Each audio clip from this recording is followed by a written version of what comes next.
Hello बच्चों, आप सभी का स्वागत है अपने एनएस कोचिंग सेंटर चैनल में। और आज हम करेंगे इतिहास का अंतिम अध्याय और इसी के साथ एक नया दौर प्रारंभ होगा महत्वपूर्ण प्रश्नों का। और आपसे जितने भी इंपॉर्टेंट क्वेश्चन है, जो भी आपकी परीक्षा के दृष्टिकोण से महत्वपूर्ण है, वो सारे प्रश्न करवाए जाएंगे।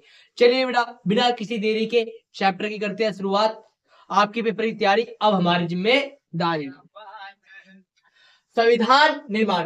बेटा चैप्टर का नाम क्या है? बेटा जो हमारा अंतिम अध्याय है इसका नाम है संविधान निर्माण। बेटा संविधान कहते किससे है? बेटा हर घर में कुछ कायदे कानून होते हैं, तो बेटा वो भी क्या है? बेटा संविधान। मान लो आपके घर का संविधान है, तो बेटा संविधान दो प्रकार के होते हैं, एक होता है लिखित, एक होता है मौखिक। बेटा लिखित संविधान उस देश के संविधान को लिखित संविधान कहा जाता है जहां पर उस देश का संविधान एक संविधान सभा ने बनाया हो। अगर बेटा किसी देश का संविधान एक संविधान सभा ने नहीं बनाया तो हम उसे क्या कहते हैं? बेटा मौखिक संविधान कहते हैं। तो बेटा आपको समझ में आ गया, संविधान दो प्रकार के होते हैं, एक होता है आपका लिखित, एक होता है आपका मौखिक। और आपको संविधान पूछे क्या है भैया? कायदे कानून है जो आपको क्या है मानने पड़ेंगे जिस देश के अंदर है। तो बेटा संविधान एक कानूनी दस्तावेज है जिसके द्वारा किसी भी देश का शासन चलाया जाता है। ये बेटा सिंपल सी डेफिनेशन है। और इससे भी सिंपल डेफिनेशन चाहिए तो कानून का गुच्छा है। क्या है बेटा? कानून का गुच्छा है। किन आधारों पर संविधान सभा की आलोचना की जा सकती है? चलिए बेटा पहले बात करते हैं संविधान के बारे में, किन आधारों पर संविधान की आलोचना की जा सकती है। तो बेटा आपको कुछ महत्वपूर्ण पॉइंट पता होना चाहिए कि संविधान सभा का गठन कब हुआ, कितने सदस्य थे, इन सब चीजों के बारे में डिटेल में आपको बताया जाएगा। ठीक है बेटा। पर अभी मान लो बेटा हमारा जो संविधान है बेटा किसके द्वारा बनाया गया है? सभी कमेंट सेक्शन में बताओ। डॉक्टर भीमराव अम्बेडकर। बेटा आज तक आप डॉक्टर भीमराव अम्बेडकर बोलते हुए आए थे, पर बेटा संविधान किसने बनाया? बेटा संविधान सभा ने बनाया। बेटा संविधान सभा का चुनाव हुआ था जुलाई 1946 में, संविधान सभा का चुनाव हुआ था। और कितने सदस्य चुन के आए थे बेटा? 389। और जब बेटा भारत स्वतंत्र होता है और साथ में विभाजित होता है, उसी के साथ बेटा हमारी संविधान सभा के अंदर जितने सदस्य थे, तो बेटा कुछ सदस्य क्या है बेटा पाकिस्तान चले गए थे। और जिसके बाद क्या है बेटा हमारी स्वतंत्र भारत की संविधान सभा में कितने सदस्य रह गए थे? एक कम 300, 299 सदस्य रह गए थे।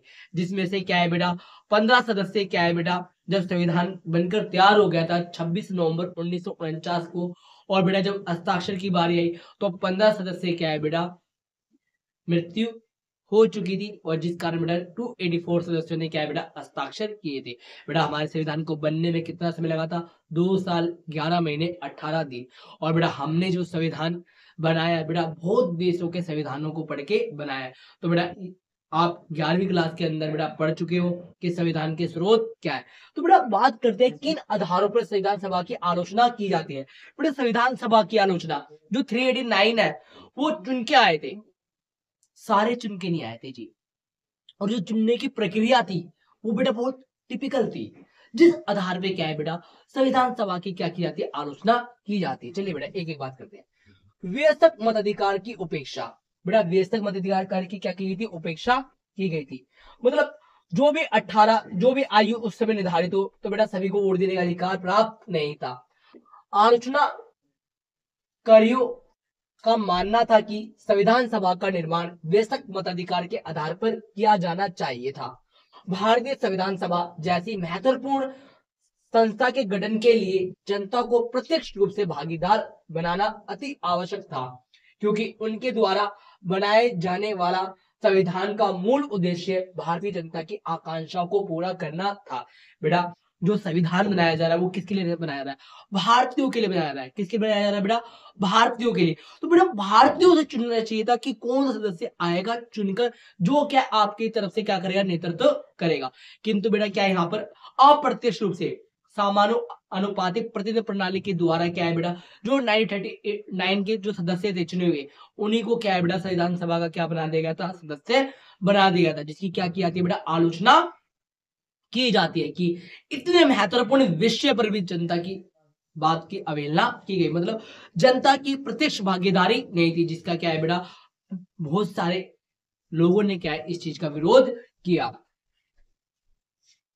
हिंदुओं को महत्वपूर्ण स्थान देना। जो बेटा हिंदू है, ठीक है बेटा, तो संविधान सभा के अंदर क्या था बेटा, अधिकांश हिंदुओं का दबदबा था, जिस कारण क्या है बेटा, संविधान सभा हिंदुओं की सभा के रूप में जाने लगी कि भैया संविधान सभा क्या है, सभी वर्गों का प्रतिनिधित्व नहीं कर रही है, इसमें अधिकतम लोग कौन है, हिंदू है, इसलिए बेटा इसे हिंदू की सभा घोषित कर दी गई विरोधियों के द्वारा। कांग्रेस का नियंत्रण, बेटा जो सदस्य थे 208 सदस्य बेटा किसके थे बेटा, कांग्रेस पार्टी के थे, इसीलिए बेटा इसे क्या कांग्रेस की संस्था भी कह दिया कि भैया हम अपनी बात कैसे रख पाएंगे, कांग्रेस सदस्य इतनी ज्यादा है तो बेटा इन्हीं की बात क्या है, सुनी जाएगी। जिस कारण से क्या है बेटा, जो अन्य पार्टी अन्य व्यक्ति थे वो क्या है बेटा, इस बात से क्या थे, असंतुष्ट थे कि सभी वर्गों का सभी पार्टियों का प्रतिनिधित्व होना चाहिए था बराबर का, जिस प्रकार क्या है बेटा एक उचित और उचितपूर्ण संविधान का क्या हो सके, गठन हो सके बिना किसी भेदभाव के और पक्षपात के।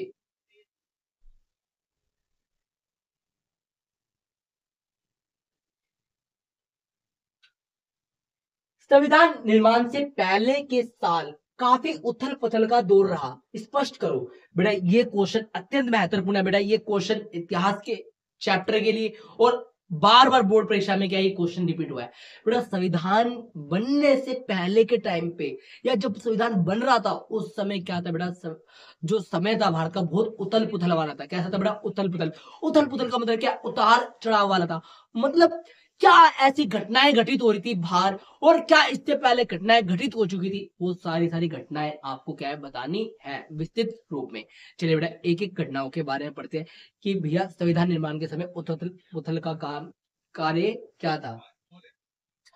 भारत का विभाजन, बेटा एक तरफ संविधान बन रहा है बेटा, और दूसरी तरफ क्या है बेटा, भारत का विभाजन हो रहा है, और साथ के साथ संविधान सभा का भी विभाजन हो रहा है, जो किसी प्रकार से आसान बात या कोई आम बात नहीं थी। ये बहुत चुनौतीपूर्ण बात थी कि भैया हमारा भारत का क्या है, विभाजन हो रहा है, जिससे बेटा संविधान सभा क्या है, प्रत्यक्ष रूप से क्या हुई थी बेटा, प्रभावित हुई थी। भारत छोड़ो आंदोलन, बेटा 1942 में भारत छोड़ो आंदोलन अभी भी लोगों की स्मृति में जीवित था, जो कि ब्रिटिश सरकार के विरुद्ध एक व्यापक आंदोलन था।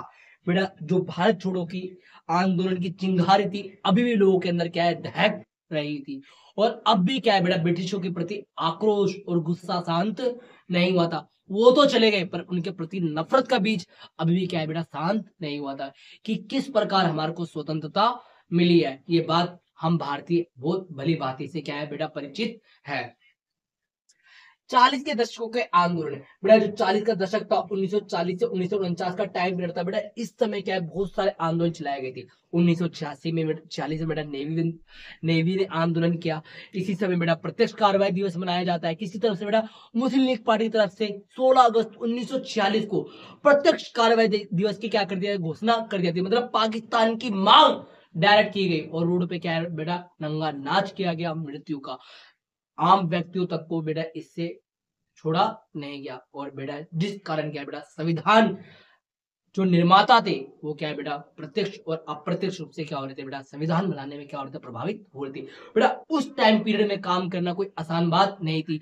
एक तरफ बाहर लोग मर रहे हैं और एक तरफ आप आने वाले भविष्य के लिए, इन्हीं लोगों के लिए, इन्हीं की पीढ़ियों के लिए आप ऐसा संविधान बना रहे हो कि एकजुटता के साथ रहें, इसके ऊपर प्रश्न चिन्ह ना उठाया जाए। कोई आसान कार्य करना नहीं था। तो बेटा इन सब के बीच कैसे हमारे संविधान निर्माताओं ने हमारे को जो संविधान दिया है वो बेटा बहुत बड़ी देन है। उन परिस्थितियों के अंदर हमारे को ऐसा संविधान बनाकर देना जो आज भी कार्य कर रहा है, क्योंकि अन्य देशों के संविधान ने घुटने टेक दिए, किंतु हमारा भारतीय संविधान आज भी एक जीवन दस्तावेज के रूप में क्या कार्य कर रहा है। हिंसा का दृश्य है बेटा, जो जैसे कि मैंने बता दिया, अगस्त 1946 में कलकत्ता में क्या है बेटा, ये दंगे स्टार्ट हुए थे। मुस्लिम लीग के द्वारा प्रत्यक्ष कार्रवाई दिवस कहा गया था। लोगों का पलायन, बेटा करोड़ों लोग यहाँ से पाकिस्तान और पाकिस्तान से भारत आ रहे थे। उन सबको मद्देनजर रखकर संविधान बनाना कोई आसान बात नहीं थी। गलती से भी चूक ना हो, ऐसी गुजारिश की जा रही थी भारतीय संविधान से कि सबकी निगाहें सिर्फ संविधान पर टिकी थी, कि जो संविधान निर्माता है वो हमारे भाग्य विधाता है। तो हमारे संविधान निर्माता क्या बन गए थे बेटा, भाग्य विधाता बन गए थे। इसलिए बेटा बहुत अति आवश्यकता कि संविधान का ठीक प्रकार से बनना और ठीक प्रकार का वातावरण मिलना। वातावरण तो नहीं मिला, किंतु उसके बावजूद भी भारतीय संविधान निर्माताओं ने संविधान बहुत अपने प्रेरणा से और अपने दृढ़ निश्चय से बहुत अच्छा बनाया, जैसा कि आप जानते हैं।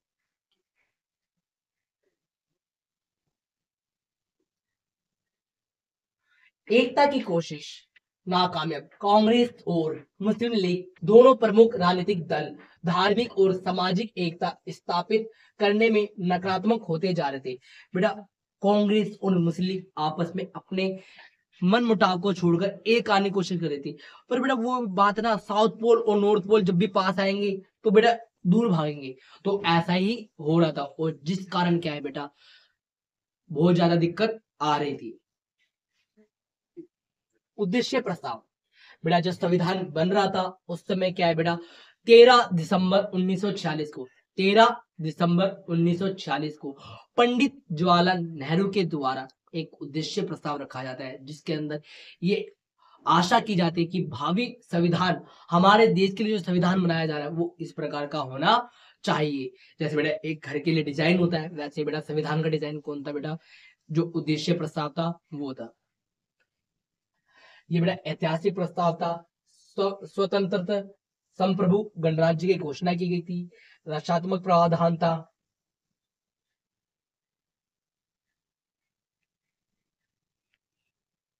संविधान सभा के समक्ष कौन कौन सी चुनौती थी बेटा, संविधान निर्माताओं के सामने कौन कौन सी चुनौतियों का सामना करना पड़ रहा था। धर्म की चुनौती। बेटा कैसे संविधान निर्माता धर्म की चुनौती से दूर रह पाए, कैसे धर्म की राजनीति को हटा पाए। बेटा जब तक धर्म का बीज आपके दिमाग के अंदर रहेगा तब तक किसी भी राष्ट्र और किसी भी देश की या किसी भी क्षेत्र की उन्नति संभव नहीं है। तो बेटा यहाँ तो प्रत्यक्ष रूप से धर्म के आधार पे क्या है बेटा, भारत का विभाजन हो रहा था।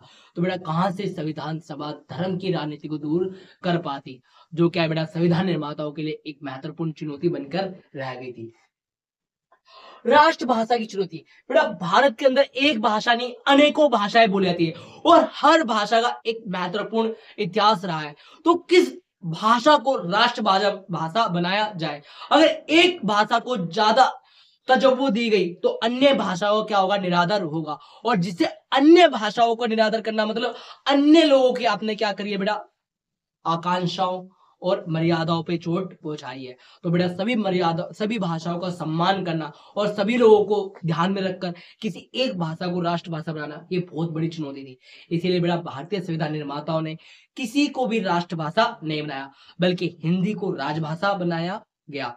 और 15 साल तक के लिए बेटा जो इंग्लिश भाषा थी उसको क्या कर दिया गया था बेटा, कार्यकाल वाली भाषा बना दिया गया था। और बाद में क्या है बेटा, इसको जारी रखा गया। शक्तियों का बंटवारा। बेटा संविधान सभा के सामने राज्य तथा केंद्र सरकार के बीच शक्ति का बंटवारा किस प्रकार किया जाए, ये एक चुनौती थी। बेटा केंद्र को मजबूत बनाया जाए या राज्य को मजबूत बनाया जाए, बेटा किसका पल्ला भारी किया जाए, ये भी बहुत बड़ी चुनौती थी। बेटा इसके लिए कौन कौन से मतभेद हुए थे, कौन कौन से तथ्य पेश हुए थे, कौन कौन से बात कही गई थी, अगले क्वेश्चन में आपको करवाया जाएगा। पृथक निर्वाचिका। बेटा जो निर्वाचिका हुई थी बेटा बीके पॉकर और डॉक्टर भीमराव अंबेडकर के द्वारा पृथक निर्वाचिका की स्थापना की मांग की गई, जो कि संविधान सभा के लिए चुनौती थी बनी। बेटा जो संविधान निर्माता थे वो चाहते थे कि भैया हम सब एक है। तो भीमराव अंबेडकर और बी पॉकर ने बोला भैया हमारे लिए पृथक निर्वाचिका की व्यवस्था होनी चाहिए, मतलब दलितों के लिए अलग से क्या है बेटा, पृथक निर्वाचिका प्रणाली होनी चाहिए। तो ये बहुत बड़ी चुनौती थी। इसीलिए बेटा पृथक निर्वाचिका को स्वीकार ना करते हुए बल्कि आरक्षण की व्यवस्था की गई। क्योंकि बेटा पृथक निर्वाचिका का मतलब क्या है, देश के अंदर धर्म की राजनीति तो थी और फिर बेटा जातिवाद और ज्यादा क्या है बेटा, बहुत ज्यादा बढ़ जाता, जिस कारण क्या है बेटा धर्म की राजनीति को, जैसे ये जातिवादी राजनीति ना हो जाए उसको नियंत्रण करने के लिए क्या आरक्षण की व्यवस्था की गई थी। आरक्षण चुनौती। बेटा किसको आरक्षण दिया जाए, SC ST के अंदर किसको शामिल किया जाए, ये भी एक बहुत बड़ी चुनौती थी। बेटा धर्म के आधार पे देखे, भाषा के आधार पे देखे, संस्कृति के आधार पे देखे, किस आधार पर, या बेटा आय के स्तर के आधार पे देखे, किस आधार पर हम ये निर्धारित करें कि ये अल्पसंख्यक है, ये बहुसंख्यक है, इसको ज्यादा नीड है आरक्षण की। तो ये भी संविधान निर्माताओं के सामने क्या थी बेटा, बहुत सारी चुनौती थी। और इसी के साथ बेटा ये प्रश्न होता है आपका यहीं खत्म। और आप चाहते हो बेटा कि ऐसी वीडियो आपको समय समय पर मिलती रहे, तो बेटा वीडियो को लाइक करें और चैनल को सब्सक्राइब करें एनएस कोचिंग सेंटर।